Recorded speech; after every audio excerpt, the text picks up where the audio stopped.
Welcome to another Python video. So we're going to be dealing with frames today. So the first thing we're going to do is we're going to import the Tkinter package.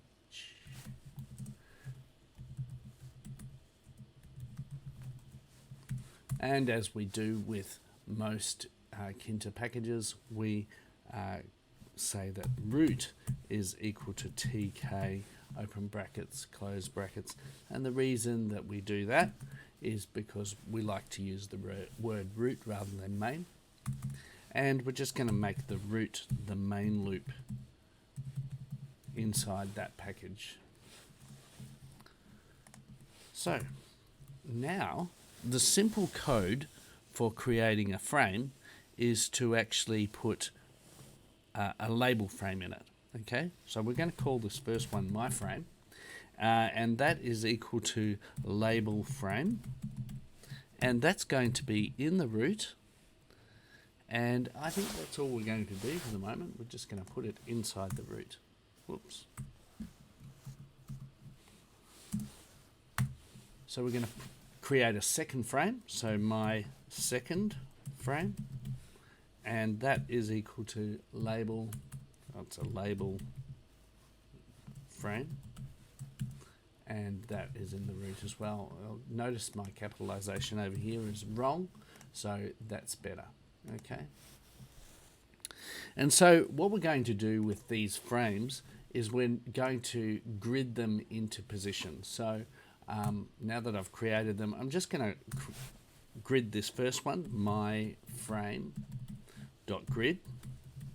And we're going to put it in row equals 0 and column equals 0.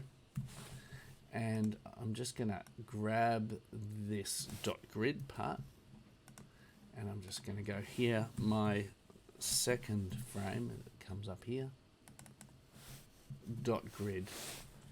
And we're going to make it column 1. So that way we are in there. And so actually what we'll do is we'll create some geometry first up here. So root dot geometry open brackets, and we're going to make that say 400 by 400. So let's when we run it, you'll see it'll absolutely do nothing. It'll create the widget 400 by 400, but you won't see anything in here. So we actually need to put something in it to actually make it be able to be seen. So what we're going to do is we're going to put a button in there. So my button is equal to button, and we're going to put that in my frame, and we're going to say that the text is equal to first button, and then we're just going to grid that, my button dot grid, and that's going to be in row equals 0, column equals 0, and we'll grab that whole code, paste it in a second time, and we'll just put my second button there equals button, and we'll call that second button. And it's going to be my second button, and we're going to grid it into row 0, column 0. And now when we run it, we should be able to see those two buttons come up inside. Now what we've got is we've got the second button, and it seems to be going into the same spot. So what have we done here? So we've got it in my frame. We will actually want to put it in my second frame, my second frame. That's because I copied it here. So let's just run that again. And now we've got our first button and our second button in two different frames. So this one here is in the first frame, this one's in the second frame. So if I want to change the size of that frame, if I go up to root, I can actually change that size by saying pad x is equal to 5. And what you're going to see is this first frame, which has got the button, first button in. You'll see it's changed. Have a look at how it's changed. And you can see how we've got this little extra bit on the outside. So that's the actual, showing the actual frame. So let's have a look at it again. We'll make it a little bit bigger this time. We'll make it 10. And we'll add pad Y is equal to 10. And this is going to really demonstrate the frame nicely. So this is the frame here. And this second button doesn't have that kind of thing. So the second frame, let's have a look at the second frame. Let's just do the same thing. So we're just going to copy this code here. And we're going to put it into the second frame. So just there. And so you can see pad X, pad Y.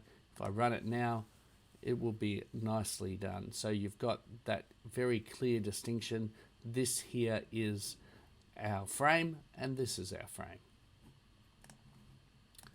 And I can put a background color to that, and we're going to say that that color is a particular kind of color, and we're going to go along to this tool here. It's www.hexcolortool.com, and what we can do is we can just change the colors in here until we're happy with that particular color. Am I happy with that one? Let's have a look. I'm happy with that color, and I just grab this and I copy it, and then we'll get out of there, and we'll just put an inverted commas here, and that will actually have that particular color in there. And I'm going to make a different color for the second one, so we'll make it slightly lighter. How about that one there? Copy that. And go over to our BG is equal to inverted commas, and there, put that in there. Let's run that. And you can see now that our colors for each of the frames is very clearly there.